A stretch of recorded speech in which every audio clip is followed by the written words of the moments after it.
Okay, the next function that we're going to look at, the graph of the next function, is the exponential function.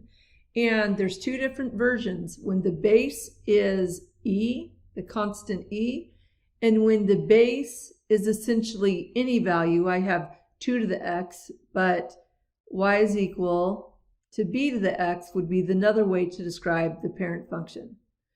Okay, so there's a couple things you need to know about these graphs. Essentially, their behavior is the same.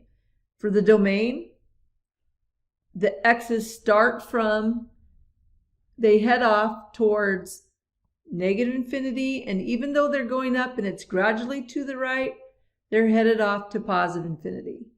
The range for both, the lowest it gets closest to is 0 and heads off to positive infinity.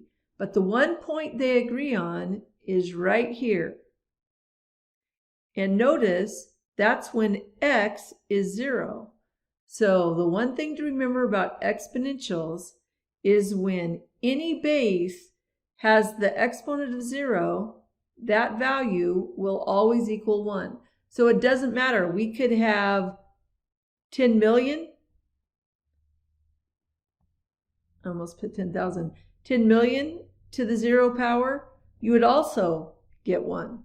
We could put a negative number to the 0 power, and we would also get 1.